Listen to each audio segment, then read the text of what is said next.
Habituellement, il fait des photos, Jean-Marie Perrier. Qu'est-ce qu'il lui prend, là? Il est photographe, donc tout le monde connaît ses photos qui sont restées extrêmement fraîches, mais depuis quelque temps, il écrit. Il a notamment écrit une autobiographie qui s'appelait Enfant gâté et qui était un chef-d'œuvre de délicatesse. Et puis une autre autobiographie, et puis là, c'est une autre histoire. Il y a quelque temps, Jean-Marie Perrier en a assez de Paris. Il a des mésaventures professionnelles assez désagréables. Il commence à trouver que Paris est devenu invivable. Tout ça, c'est il y a 10 ans. Et donc, il décide de partir. Il prend sa torpedo, il roule, il veut s'installer à la campagne. Et là, il va arriver dans l'Aveyronais où il va s'installer. Une fois qu'il est installé là-bas, il se dit comment se faire accepter quand on est un parigot dans une province comme ça. Alors, il dit il y a 3 règles. Ne pas faire de piscine, y habiter en hiver.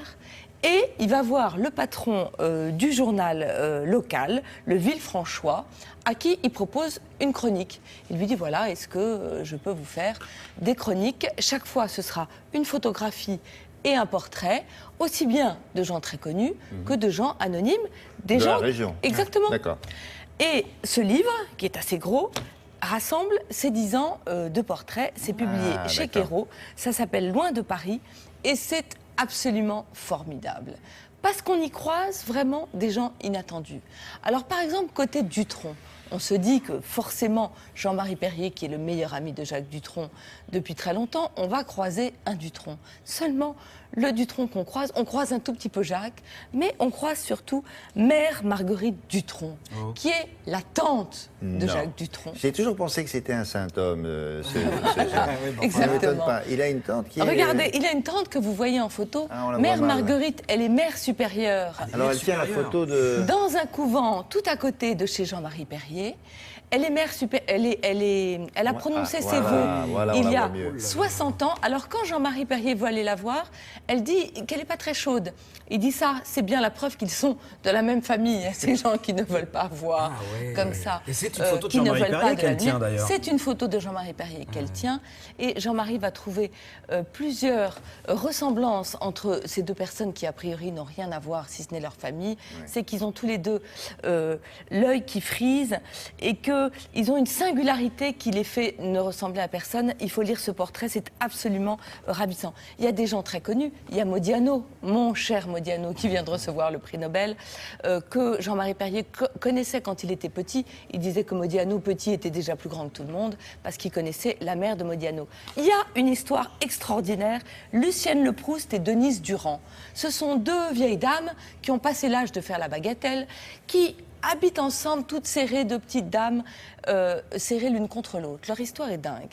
Il y avait un restaurant à Paris qui s'appelait le Veau d'Or, dans les Halles, et il y en avait une qui tenait la caisse, son mari dirigeait la salle, et la 3e était serveuse. Seulement la nuit, les ordres s'inversaient un peu, parce que notre amie serveuse, elle allait rejoindre le directeur de la salle, dont elle était la maîtresse.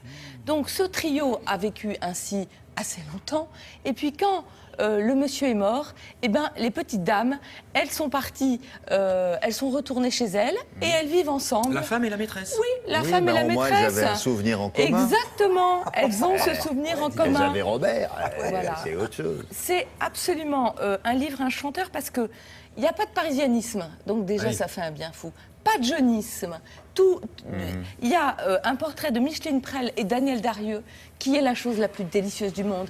Il voudrait leur demander laquelle a eu une aventure avec le père de Jean-Marie, François Perrier, parce que petit garçon, un jour, il était sur un tournage. Il y en avait une des 2 et il ne se souvient pas laquelle. Qui embrassait son père. Exactement.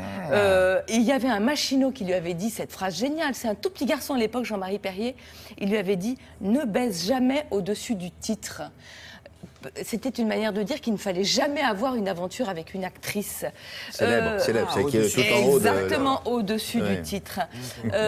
Et en plus, il y a une chose géniale chez Jean-Marie Perrier, c'est qu'il adore admirer. Vous voyez, il n'y a jamais une parole malfaisante. Et les gens qui savent admirer, c'est la preuve vraiment des gens très très intelligents, à mon avis. C'est bourré de charme, c'est très très bien écrit, c'est chez Quérault. J'ai une minute pour parler de Gaston ? Non. 30 secondes. 30 secondes. Alors Gaston, Madame Caniche, ok? Madame Caniche a 4 enfants. Fifi, Chouchou, Oulala et Gaston. Il y en a 3 qui ont des petites têtes de caniche. Et Gaston, lui, il a une petite tête de bulldog. Aïe, aïe, Aïe, aïe, aïe, aïe, aïe, c'est pas facile, donc il fait rien comme ses sœurs. Et un jour, ils vont au square et ils rencontrent Madame Bulldog. Madame Bulldog, elle a 3 enfants qui ont des têtes de bulldog et un enfant qui a une tête de caniche. Alors je ne sais pas si c'est Monsieur Bulldog, Monsieur Caniche qui ont fauté, mais qu'est-ce qu'on va faire avec ça? C'est la plus délicieuse des paraboles, des histoires, des contes. Qu'est-ce qu'on fait quand on est différent? Est-ce que Madame Bulldog et Madame Caniche vont échanger leurs enfants? Oui, ça serait une bien mauvaise idée. C'est ça. Exactement. C'est chez Helium. Ça s'appelle Gaston. Les illustrations sont à tomber. C'est absolument irrésistible. Merci beaucoup, Olivia. Au revoir, jeune homme. La météo maintenant, c'est Nathalie Rioué, un peu plus fréquent. Oh, ça va se calmer. Assurez-vous du temps qu'il fera en